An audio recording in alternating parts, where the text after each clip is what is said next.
Okay. Last week we discussed about ionic bonds. This is a summary of the ionic bond. So we need to know the ionic crystal formation. It's from electron transfer, right? If we have an example of sodium chloride, so electron will transfer from sodium to chloride, okay, chlorine. And then because of Coulombic attraction, these two, this cation and this anion will attract each other by Coulombic force, right? And then, so this is one atom to one atom.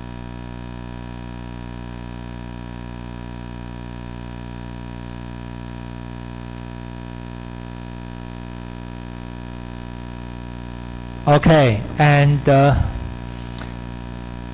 you know, we need to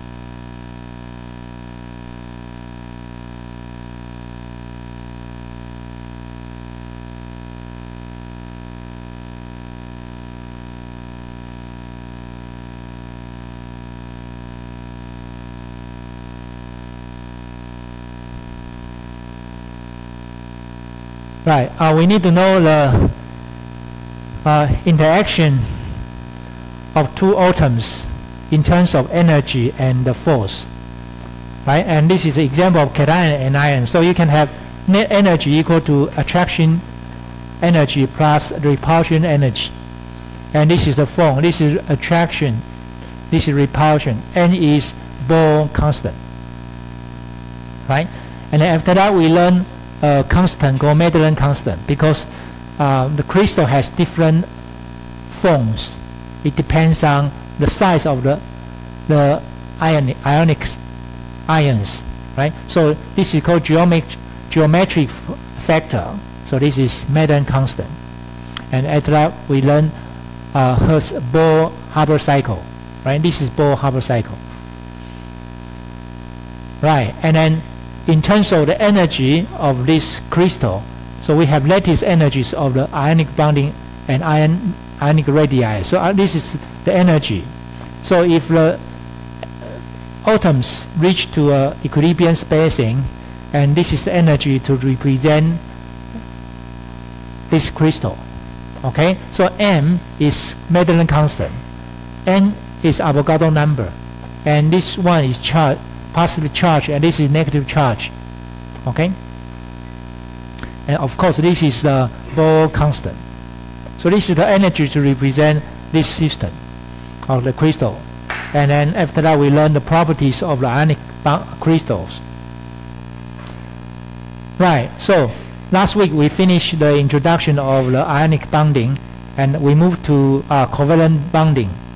So one of the simple example is this, the hydrogen molecule, right?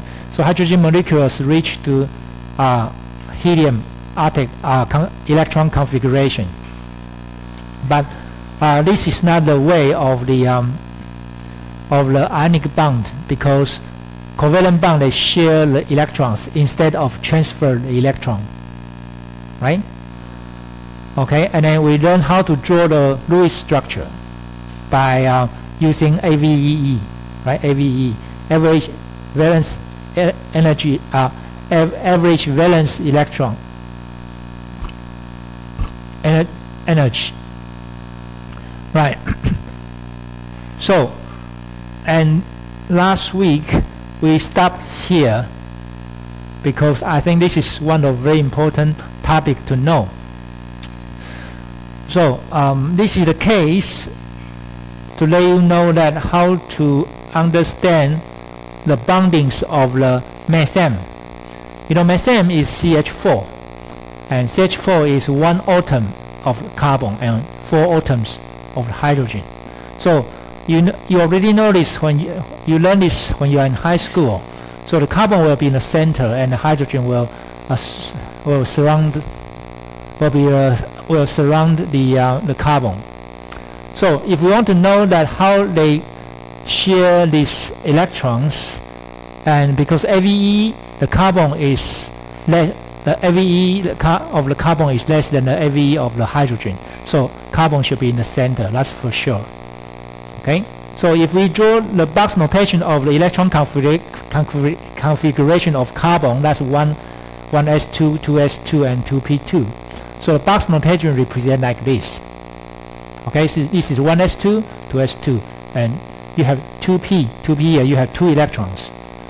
So this 2s and 2px, 2py, and 2pz. So you have 6 electrons, right? 2, 2, 2. You have 6 electrons. You follow alpha principle. Alpha principle tells us that you put the electrons in the lowest energy first. Okay? And Pauli exclusion principle tells us that in the same energy level, each electron has to be identical. So this, if this is spin up, this electron will be spin down. Okay? And then this one, and then you move to the alpha principle, this one, 2s and 2p, 2s, 2 electrons. So, and then you have another 2 electrons, so this will be 2px. And according to Hahn rule, you don't put the energy, you don't put the electron here, you will put electron in this place, even though these 3 has the same energy state or same energy level. So by Hahn's rule, you realize you need to put another electron in another place, another energy state. Right, so this is what we call valence shell, because this is hydrogen, right? Helium. So you use helium and 2s2, 2p2. Okay? So if you have 4 hydrogens and you only have 2 valence shell, 2 pairs to fill, that's it doesn't make the form like this. Right? Because you only have 2. You cannot put another 4 electrons of the hydrogen like 1, 2, 3, 4. No, you cannot, because it doesn't make sense, because you want to know that the electron of the carbon from carbon will share the electron for the hydrogen. So that's why Pauling he proposed theory which is hybridization. So in order to fill 4 electrons hydrogen, he suggests to mixing the 2s and 2p states. So he wants to mix these two states, 2s and 2p states. So this become what? This become 4 energy states. 4 energy states. So this is what we call sp3 hybrids. Okay, so you might wonder why, Professor, why? Because I have 3 2p states, and I have 1 2s states. But if I make it become 2, where is the energy level? So energy level, it was like this. Energy level will be this energy sp3 energy level will be between 2p and 2s, somewhere here. Okay, somewhere here. So because 2s 2p become sp3 hybridization, so you have 4 electrons from carbon. So this will be 1, 2, 3, 4. And then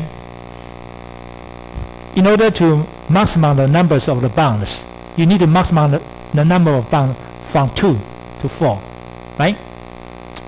And then to form 4 identical states. Okay, so and then make the 4 bonds with hydrogen, and this is more stable. You know, they have 4 energy state at the same energy level. So equivalent energy level. So when you have the 4 carbon sp3 hybrid orbitals, it looks like this, and you have 4 hydrogens, and as a result, you make a methane like this. So this is a pair of electrons. One belongs to carbon, one belongs to hydrogen. These 2 electrons shared by carbon and hydrogen. Okay. So you might think, well, Professor, according to Schrödinger equation, I know 2s the shape of the 2s orbital looks like this, and the shape of the p orbital looks like this. 2p, 2px, 2py, 2pz. what's the shape of the sp3? The shape of sp3 looks like this. sp3 hybrid orbitals. So if you have 4 sp3 orbitals, you put this together, 4 of these together into the form like this. So this is hybridization. Okay. And energy, as I just told you, energy will be in the same level, because you know the energy of the 2p orbital is higher than the orbital of 2s. But when you hybridize this 2p and 2s, the energy level will be the same. Okay, and this show you the shapes of the orbital. So methane is the sp3 hybrids equal bound energies and equal spectral distribution. You know, in order to have equal bonding energy, also you need to have a equal spectral distribution of the orbitals. So it looks like this. So this is called sigma bond, a single bond. So you have a pair of electrons shared by hydrogen and carbon. Okay. So it looks, because these 4 need to be spectrally distribute around carbon. So it looks like tetrahedral structure. Okay. And the bond length is about 108.7 picometer. And if you use the stick model of the methane, it looks like this. If you use sphere model of methane, it looks like this. Right, so there are some descriptions about covalent bondings. These 2 electrons share each other, right? So please read this by yourself. Right. Okay, let's take a look of another case. Hydrofluoride. You can use hydrochloride as an example to HF or HCl. You know HF? Do you know what is this? 化骨水, you know. Okay, if it is put in the water. Okay. So when you use this, especially for students from chemistry or from chemical engineering, when you use this chemical, please be careful. Okay, you don't want to hurt yourself. So now HF is you know, if we talk about covalent bonds, you understand hydrogen will donate 1 electrons, and fluorine will donate 1 electrons, and to become a bond, to share to each other and to become a bond, right? So it looks like this. You know, for the valence shell of the fluorine, there are 7 electrons. For the hydrogen, there are 1 electron. So it looks like this. It makes sense, right? It makes sense. So this become helium stable octet. This become neon stable octet, right? So when we think about the energy of this bond, for hydrogen, you know, you have HH, so the energy, so this is the bond of between 2H, right? So the energy will be 435 kilojoule per mole. And for the fluorine, you know, you have a bond between fluorines. You can replace hydrogen to fluorine. Again, they also share a pair of electrons. So the energy of this bond is about 160. So when you take 1 hydrogen and take 1 fluorine together to become hydrofluoride, it looks like this, right? So what's the energy of this bond? If you think in logical way, this bond will be between 435 to 160, right? Because hydrogen is 435, fluorine is 160. But when you start to measure this bond,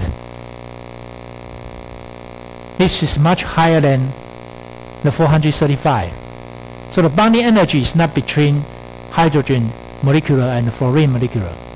And why? Why? So the electrons in the hydrogen are not shared equally. So although they share electrons, this pair of electrons was shared by hydrogen and fluorine, but they don't share equally. Okay? So there's another theory say that this electron is shared and shift. So actually these 2 electrons like fluorine better than hydrogen. Okay, so they share and shift. Why? Because fluorine has a higher electron negativity. Fluorine like electron better than hydrogen. You know the electron negativity chi. I hope you still remember. Chi electron negativity is the index which represent the favors of the electrons from individual element. Okay, so let's have a quick recall about electron activity chi. So ability of atoms to attract electrons in a bond. So attract electron means you like electron, right? So the chi is proportion to AVEE. AVE, I hope you still remember, average valence electron energy. So the metal has less AVE, which is less than 11 electron volt, and non-metal such as fluorine, chlorine, iodine, its AVE is larger than 13 electron volt, and for a semi-metal, which is semiconductor, is between 13 to 11 electron volt, right? So if you have hydrofluoride, of course, the electron, if you share a pair of electrons between hydrofluoride, the electron will be closer to the fluorine. Okay? So this is 4, fluorine is 4, and francium is 0.7. This is lowest, this is highest. And hydrogen, according to periodical table, hydrogen should be here, but in terms of the electron negativity, hydrogen is here. Okay? And the electron negativity decrease from right to the left, and the decrease from the top to the bottom. Okay? So this is the traces of the electron negativity in the periodical table. You have learned this before. So now there's a question: how much this pair of the electron likes fluorine? Okay, if you talk about, well, you are beautiful or you are ugly, and what's the degree? If you make from 0 to 10, you must have a level, right? Level A or level 10. So this is the same thing, is that we want to let you know that quantitatively ionic characters of one single molecule. So this is the equation, right? Ionic characters of a bond between elements A and B. So ladies and gentlemen, I want you to remember this equation. Okay, this will probably, might be in your midterm exam. And you need to remember this equation, and this equation is very easy. I will give you this periodical table, so don't worry about the electron negativity of the fluorine, which is 4.0. Don't worry about these numbers. I will give you this table, but I want you to remember this equation, and you need to tell me the ionic characters of magnesium oxide or lithium fluoride, something like this. So this is 1 minus exponential function of this is minus quarter, right? 0.5, and this is 0.25. I always remember quarter of this, XA minus XB, and this is power 2. So it doesn't matter you put A is less than B or B is higher than A, because this has a power here. So it should be positive. Right? It should be positive. Okay? So here I give you an example of magnesium oxide. So magnesium oxide, magnesium is 1.2 here. And then oxygen is 3.5 here. So if you use this equation, okay, I make it simple, I make it easier for you. It looks like this. So you have a 1 minus exponential, and this one 3.5 here minus 1.2. Again, it doesn't matter you put 1.2 in the front or in the back, right? And a quarter. So as a result, after you do the calculation, this is 70.2%. So you realize you need to bring your calculator in your midterm exam. Okay? You don't want to do this by hand, right? It might be impossible for you to do this by hand. So bring your calculator for your midterm exam. Right, so the magnesium oxide is the ionic characters of magnesium oxide is 70.2%. Okay. However, how about chlorine molecular? If you put 3.0, 3.0 here, that'll be what? That'll be 0, right? So there's no ionic characters. Okay, so now let's move back to the energy of the covalent bondings hydrofluoride. So Pauling, he do this calculation of this heteronuclear bonds energies. This is called heteronuclear, okay, bond. So he made this equation. So this is the energy of the bonding of the hydrofluoride equal to what? The root of energy of the hydrogen bonds times the energy of the fluorine bonds plus 96.3. The chi, this is chi, right?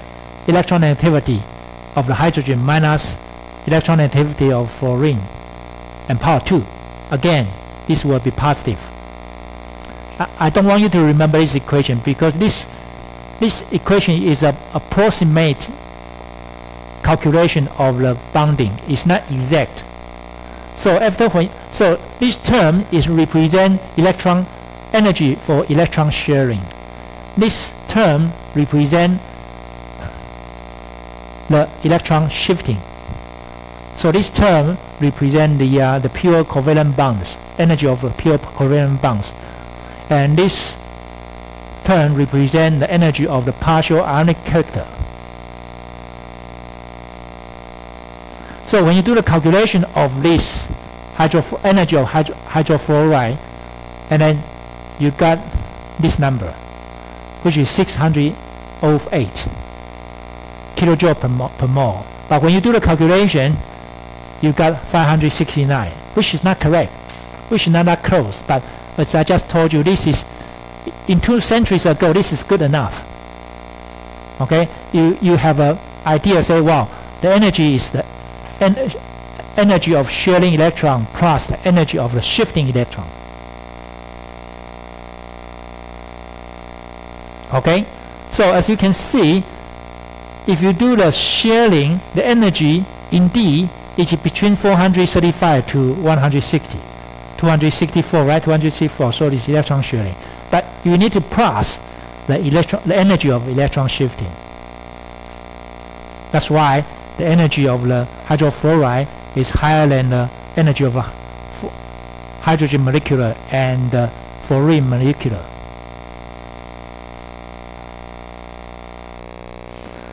Right. So ladies and gentlemen, your midterm exam, this is very important. We call the polar covalency. Here is the example. The Pauling also proposed this idea is polar covalency. He got Nobel Prize because of this. He said that in case of the chlorine molecule, so chlorine share one pair of electrons to each other, right? So this is purely sharing because the electron negativity of these two atoms is the same, right? So the bonding electrons share equally between two atoms, so there is no charge on atom. Okay, so and how do we call this bonding? These bonds, this is called non-polar covalent bond. So this is pure sharing, so there is no shifting, so there is no polar bonds. Then you might ask, what in that case, Professor, what is polar bond? So this is an example of hydrochloride. Again, this pair of electrons is shared by hydrogen and chlorine. But because chlorine like electron better than hydrogen, so these two electrons will be pulled closer to the chlorine. So you will have depression of the electron in this region. You will enrich the electron in this region, and then that's what we call delta. And this is partial negative and partial positive charges. So here is partially positive charge, here is partially negative charge. But in the net, this is pure molecular. There's no charges in these molecules. But you know, molecular electrons like to stay in this region better than this place. So bonding electrons share unequally between two atoms. So we call partially charged atom. So, and this is what we call dipole. Dipole is net neutral but asymmetry of charge. This is net neutral. And this bond we call polar covalent bond. So you need to remember two terms. The first one, dipole.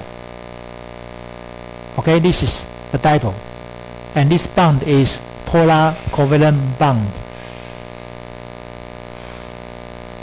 And if you have a purely shear like sodium chloride, you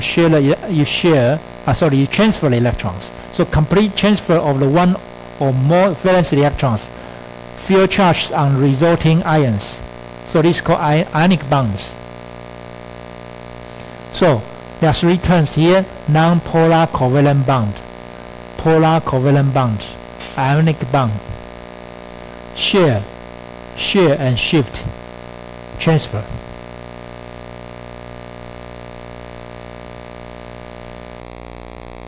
Right. So for polar, let's use hydrochloride as an example of polar molecule. So if you have a hydrochloride as a vapor form, so without electrical fields, these two parallel plates here, without electrical field, this hydrochloride is randomly distributed. Okay, so randomly distributed.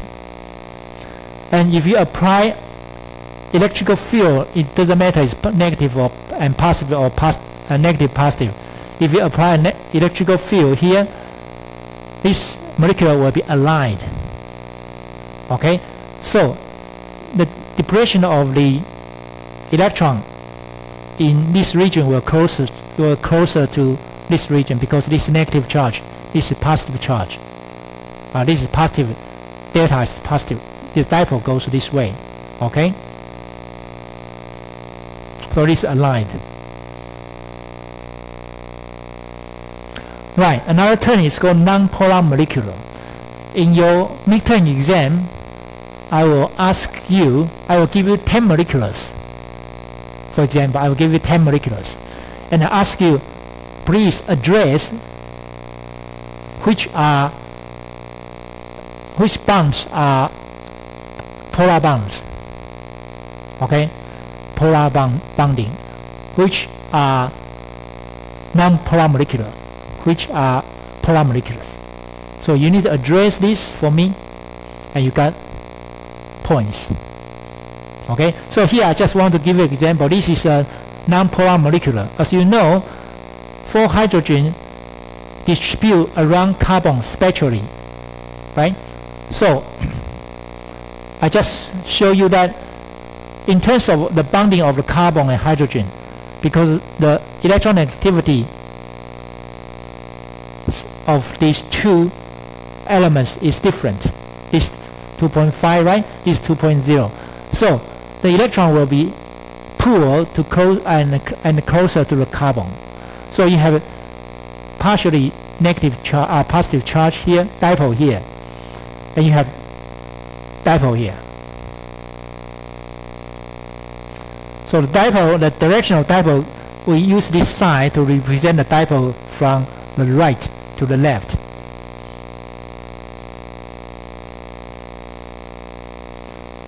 So this is called polar bond. Why? Because you have dipole. However, this molecular, the dipole goes to this way, dipole goes to this way, and then this hydrogen, 4 hydrogen, equally distribute around this carbon. So, and then the force will be eliminated, right? So this is no net charge displacement, and this one we call non-polar molecular. So I want to let you know that methane is a non-polar molecular, but methane has a polar bond between carbon and hydrogen. Okay, can you give me an example of a molecular which is not a non-polar molecular and is a non-polar bond? Can you give me an example? Oxygen molecular, right? Nitrogen molecular, right? There's no polar bond and it's a non-polar molecular. Okay, I'll give you some examples. So non-polar molecules, here's non-polar molecules result from either homonucleus molecules like hydrogen molecules, phosphorus molecules, and sulfur molecules. You have 8 here, you have 4 here. So the 4 atoms of phosphor will pack like this, and and also non-polar molecules including spectral symmetric disposition of the identical polar bonds. So like I just give you an example, right? Methane. Okay. So another case is polar or non-polar molecules. These polar molecules like this, you have displacement, right? And non-polar molecules like hydrogen and methane. Right. So here just give you example.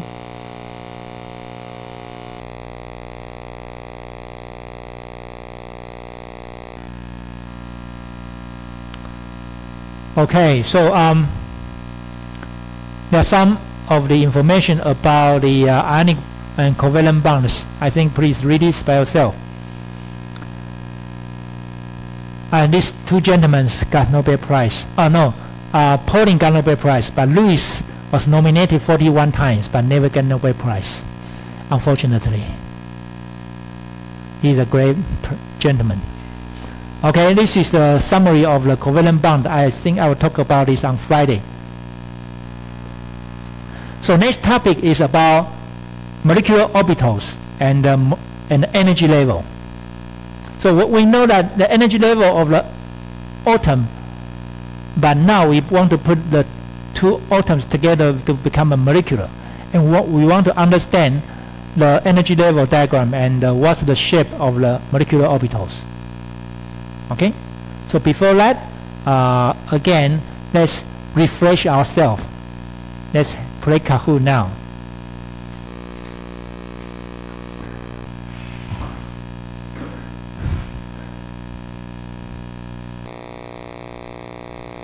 Right, so now another topic we want to learn is the shape of the orbitals of the molecular and also the energy level of the molecules. So how can we do that? Let's start from the atomic orbitals. According to Schrödinger equation, according to this equation, we can realize that the atomic orbital looks like this, right? It's 1s, 2s, 3s, and then this is 2p, 2bx, 2by, 2bz. This is according to Schrödinger equation. And if you have 2 molecules, and how do you make the molecular orbitals? The atomic orbitals, right? And how do you make molecular orbitals? So you need to go back to this equation. The good news is, actually the bad news, good news is Schrödinger equation is linear. eigen equation, eigen function. This is eigen function. So you have eigen value. So Schrödinger equation linear. So solutions are additive. So you can put the solution together. What does that mean? For example, if this is linear equation, so if a function of x, y, z equal to k1, the solution is s1. If a function of x, y, z k2, this solution is s2. But if you put these two together, because it's linear, you can add up these two. This is what we call linear, right? I hope you still, this is basic knowledge. I think you understand. Right. So the good news. Bad news is it's so complicated. The equation is not easy because even though we understand this is the Schrödinger equation, but the shapes is not from the absolute value of this psi this psi times psi star, right? Okay, so this is superposition of the solution holds. So the psi equal to psi 1, psi 2, psi 3.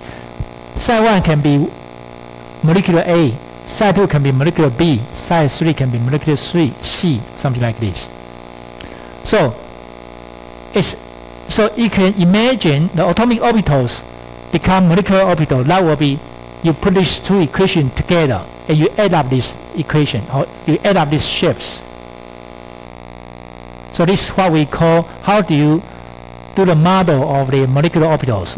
We use LCAOMO, linear combination of atomic orbital to molecular orbital. So this wave function, we know that is proportion to the orbital shapes, right? So this equation, the wave function, this Schrödinger equation psi will, the molecular orbital will be the summation of what? Summation of the psi atomic orbitals. A is a prefactor. Okay.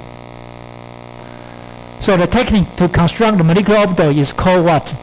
Linear combination of atomic orbital into molecular orbital. We use LCAOMO for short.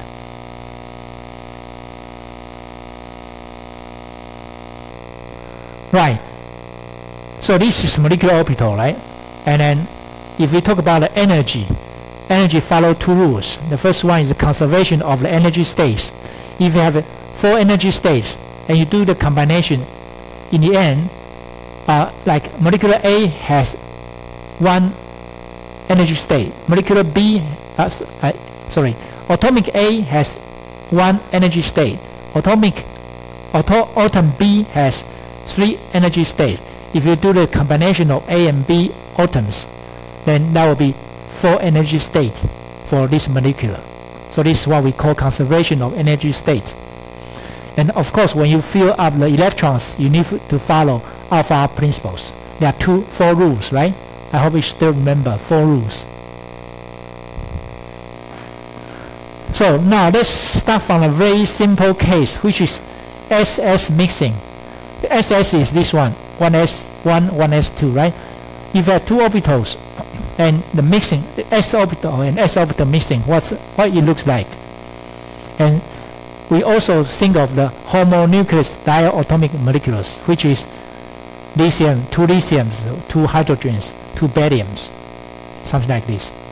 And we want to know what the orbital looks like and what's the energy, how do you draw the energy level diagram. So we start from the energy level diagrams, hydrogen first.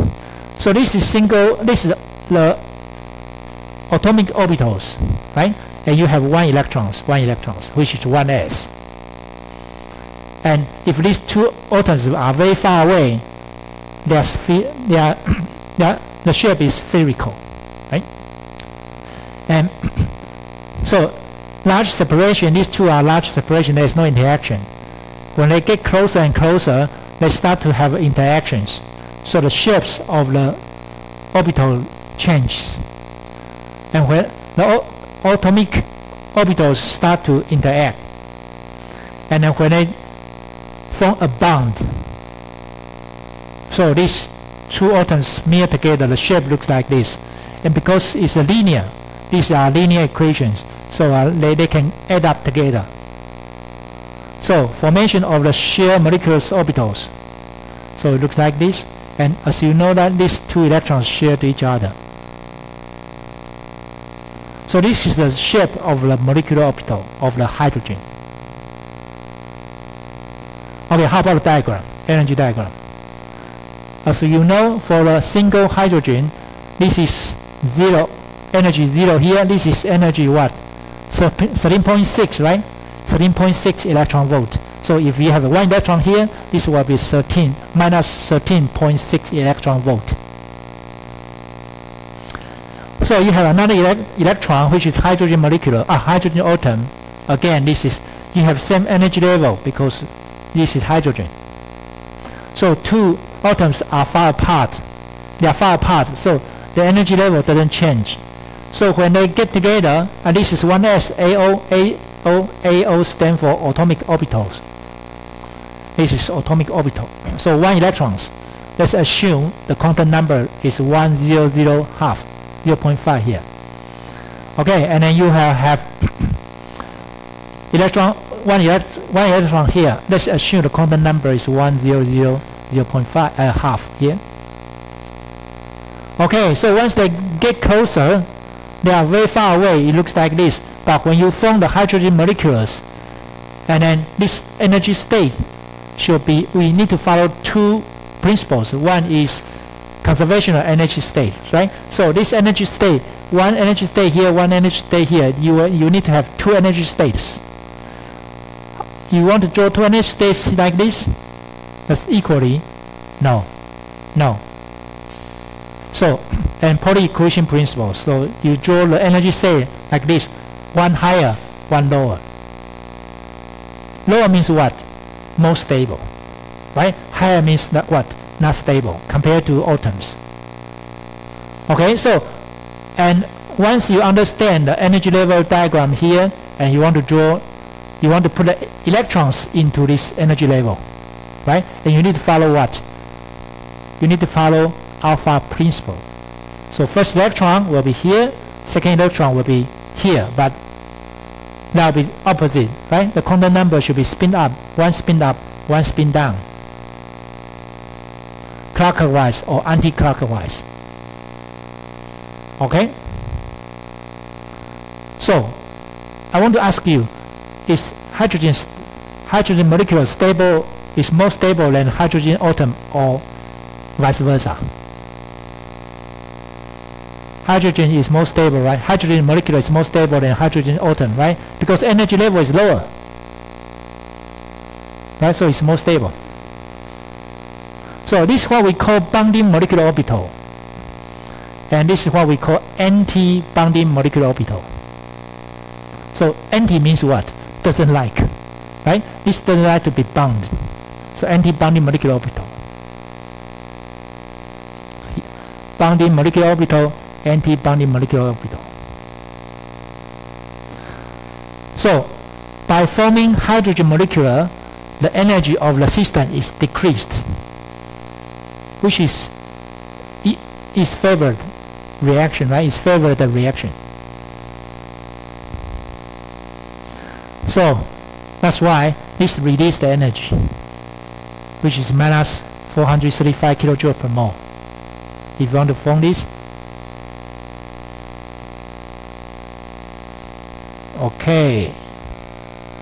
So and so you know that the shapes of the molecular orbitals, which is this is smeared together, so it looks like this, right? And this is bonding molecular orbitals. And you might wonder, Professor, just now you talk about bonding molecular orbital and anti-bonding molecular orbitals. And now I understand the shapes of bonding molecular orbital. Bonding molecular orbital looks like this. And this is called constructive interference. And what happened to the anti-bonding molecular orbital? Anti-bonding molecular orbital means what? You have the opposite form, right? Wave. And then this is destructive interference, right?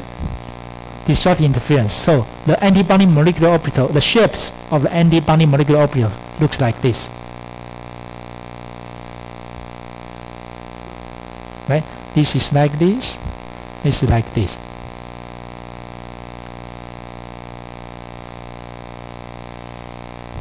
And positive and negative doesn't mean it's always positive, doesn't mean always negative. Is you can switch to each other. So let's hydrogen molecular orbitals is like this. I hope you understand now. And hydrogen, the shapes of the bonding molecular orbital, anti-bonding molecular orbitals.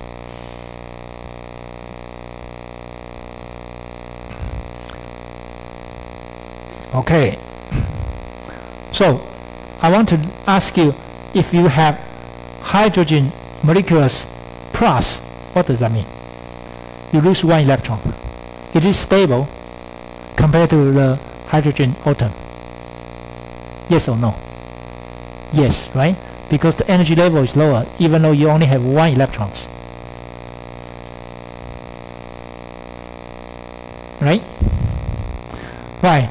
So this applied to the alkaline metals. So this is hydrogen is 1s, right? How about 2s? That's the same, right? 2s is the same. Even though lithium has 3 electrons. So when you put the molecules like this, and then it get closer. So energy level looks like this, right? This is bonding molecular orbital, anti-bonding molecular orbital. So you have 4 electrons here. You put the 4 here, 1, 2, 3, 4. And this 2s, anti-bonding molecular orbital, anti-bonding molecular orbital. So you 1, 2, 3, 4, and then 5, 6. And in the future, we only talk about valence shell because this is stable. And when we involve any chemical reactions or physical properties of the material, we always talk about the valenceless shell only, electrons in a valence shell. So we will remove this away. So we only talk about this.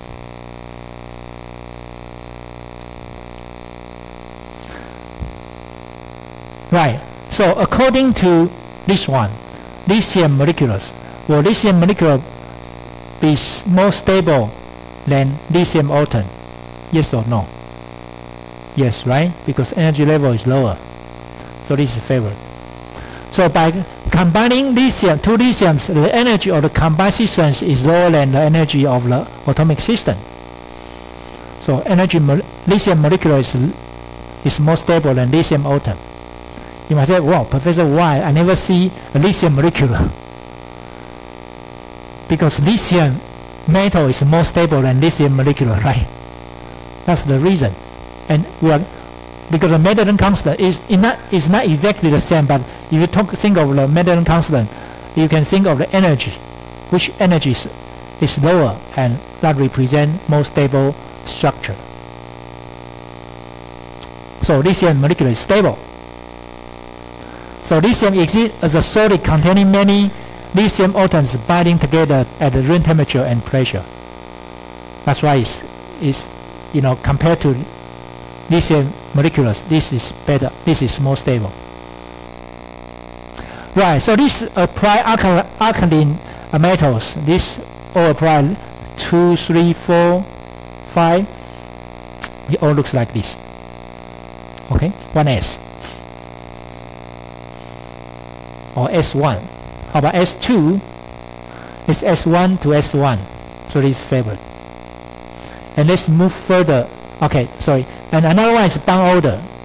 Ladies and gentlemen, this is also will be likely in your midterm exam.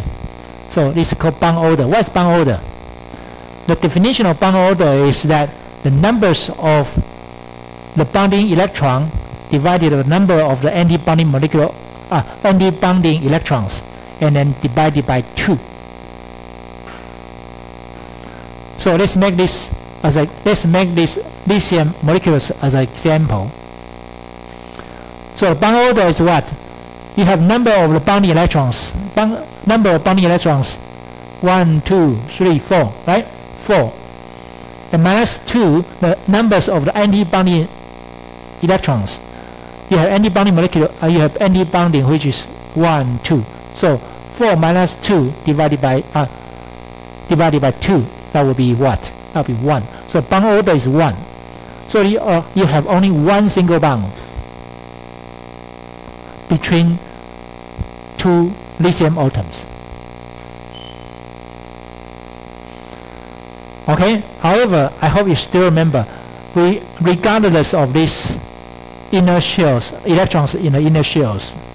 Okay. So we only talk about valence shell. If we talk about valence shell, and by definition, is the numbers of the bound electrons. This one, 1, 2 here, minus what? Numbers of the anti-bonding electrons. So there's no anti-bonding here, so that's 0. So 2 minus 0 divided by 2, that will be 1, which is single bond. So you are making example. This is easy. I just please let me know what's the bond order of this molecule. So you might say, well, Professor, if the bond order is 0, what does that mean? There's no bonding, no bonds, right? And if the bond order is 2, what does that mean? This is a double bond. If bond order is 1.5, what does that mean? It's 1.5 bonds. The example is what? Benzene.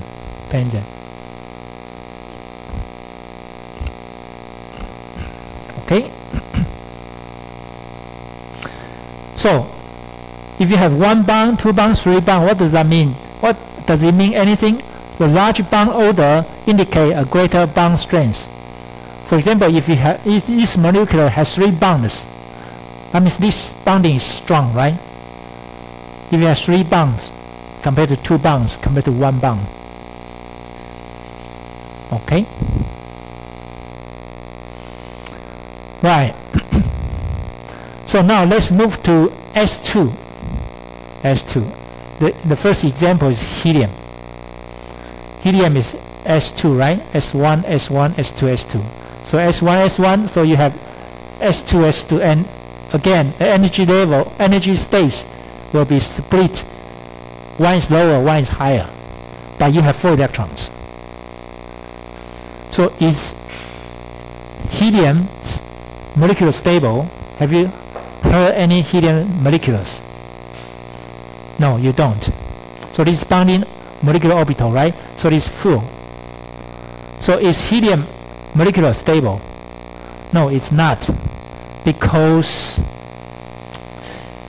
if you sum up this energy, and actually this energy is a little bit, these 2 energies a little bit higher than the atoms level. So this is not favored. Okay, so the bond order is 0. You see that? This bond order is 0. It's not another way to say this is bond order is 0. It's not stable. Okay, how about if you just lose 1 electron? This is you can find this in a plasma. Okay, you can find this in plasma, so it's stable.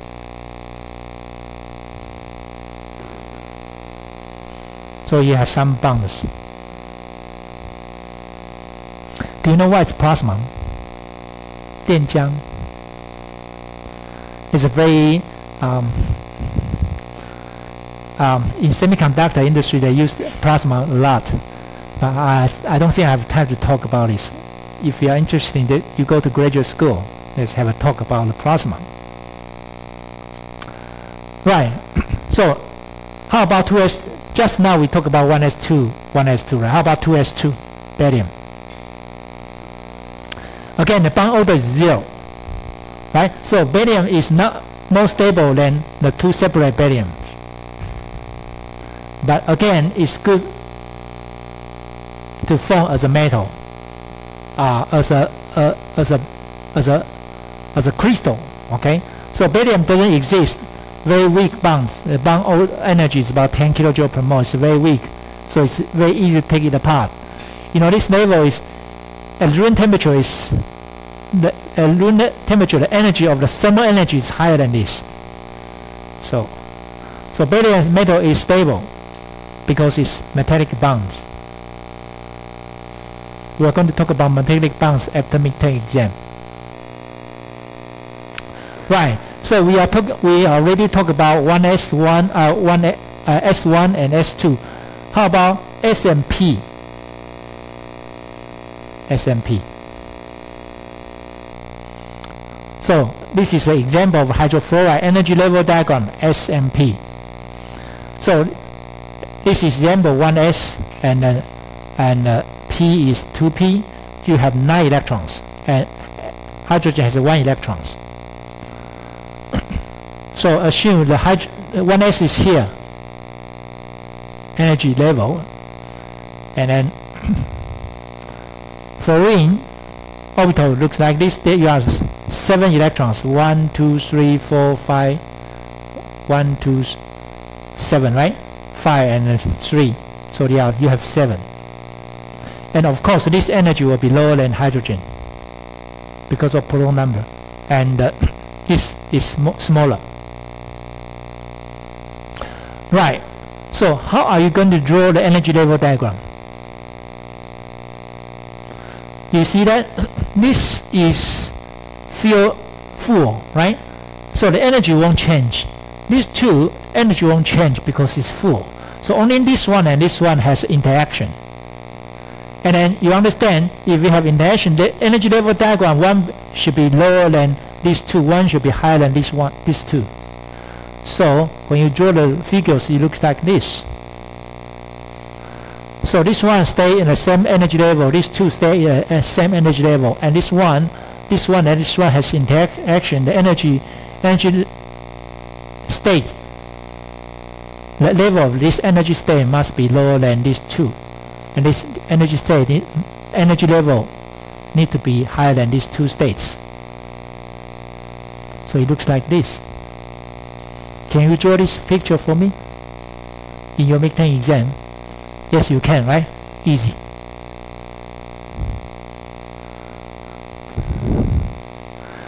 Alright, so this is 2pz and 2px and 2py. Just to give you an example. But I'm going to tell you details later. Right. So you know that you share this one here and share this one here. So as a result, of course, hydrofluorine, so hydrofluoride is stable, right, compared to hydrogen molecular and then fluorine molecular. Okay. So the bond order, what? Bond order, you share this, right? This is sharing. It's 2 minus 1 equal to 1. Sorry, 2 minus 0 divided by 2, which is 1. Okay? So, if we use hydrofluoride and hydrochloride, that will be the same. So, the hydrochloride energy level diagram will be the same, right? Looks very similar.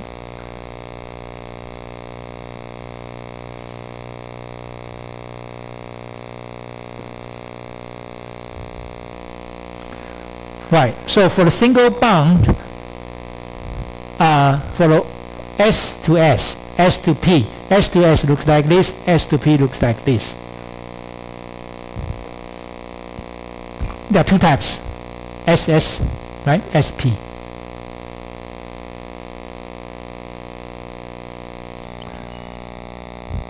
And another one is energy level diagram, methane, I just told you. I hope you still remember. And the energy of the 2p will be higher than the energy of sp3 and also higher than the energy of the s2, 2s, sorry.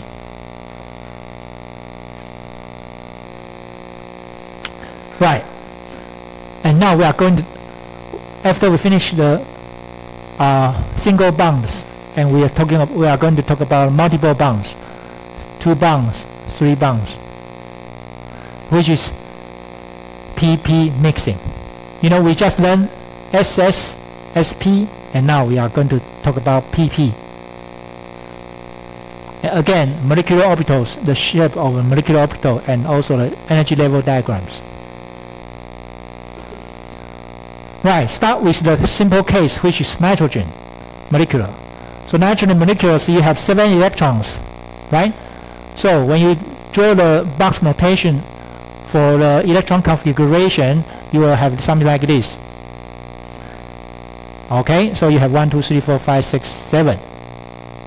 So this is the nitrogen atom, and again you will have another nitrogen together. So the structure of these 3 orbitals looks like this: 2px, 2py, 2pz. Right? Right? So nitrogen, you share 3 electrons. Right? You share 3 electrons. So you have 3 bonds. So what's the shape of this S and P structure? Or P and P, sorry, P and P. So two nitrogen atoms interaction is like this. You have 2x, 2p, 2z. Sorry, px, py, pz. Px, py, pz. But please change this px to pz, because I cannot find the easy way to change this. So you change this z to x, change this x to z. So when they get together, take a look. What happened? The pz and pz will smear together, and then px will do like this, right? So according to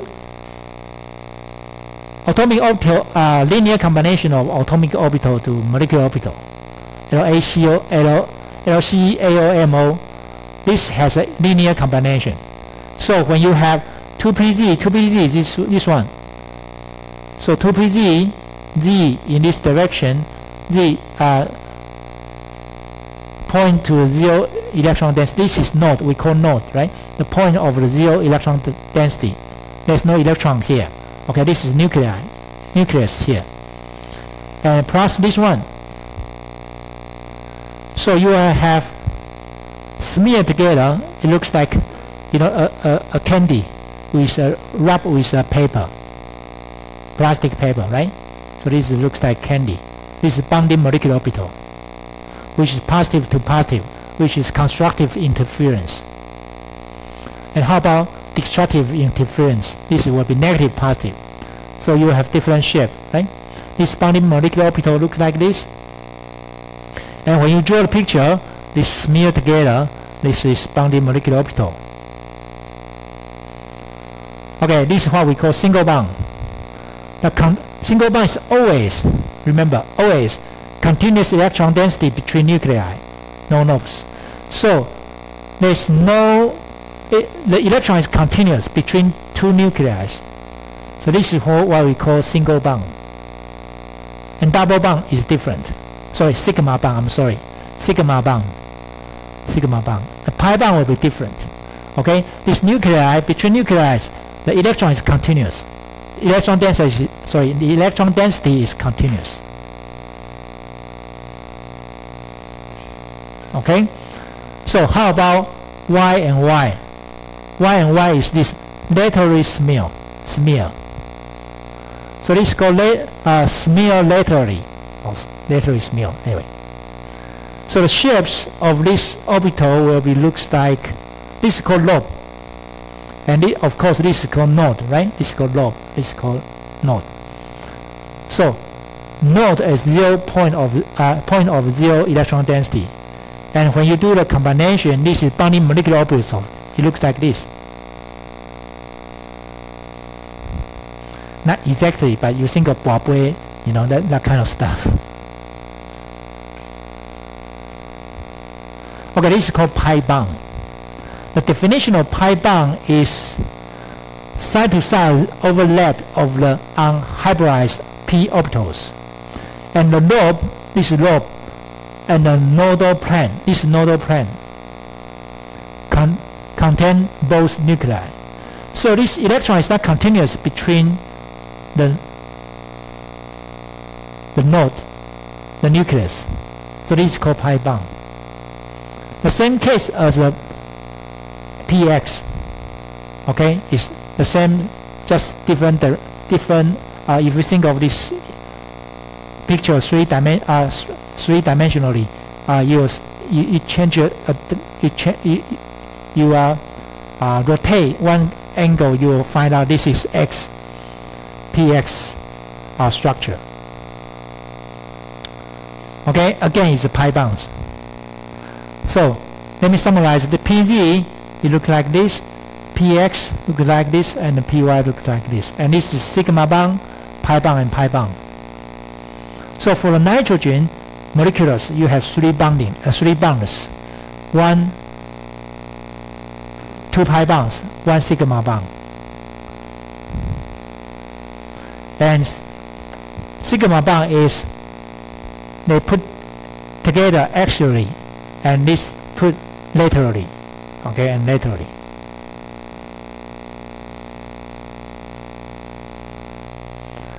Right. And how about, just now we are only talking about bonding molecular orbitals. What about anti-bonding molecular orbitals? This can be positive, negative, right? It was positive, and now it's positive and negative.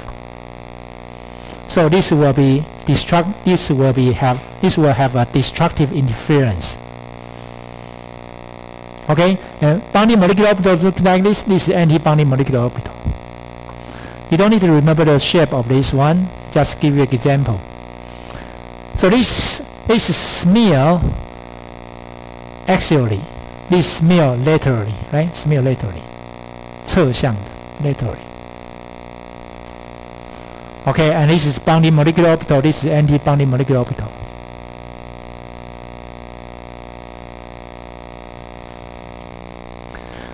So the definition of sigma bond is that if you have s orbital plus s orbital, you always get sigma bond with single bond.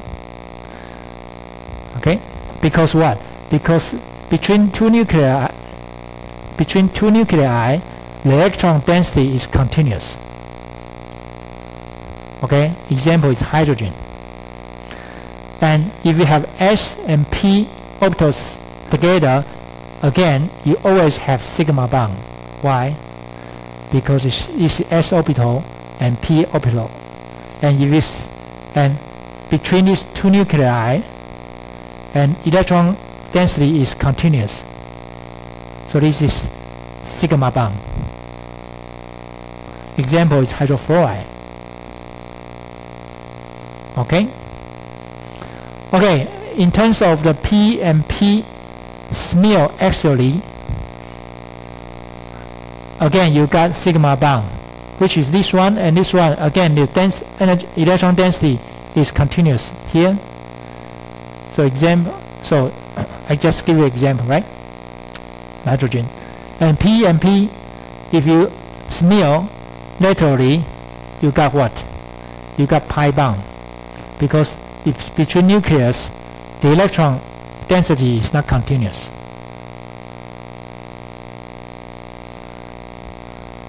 Right. So just give you an example here. So, since we run out of time now, let me see how far we still can go. Oh, okay. So now it's a very important topic. I want to leave this topic for the next for you on Friday. Okay, 好，那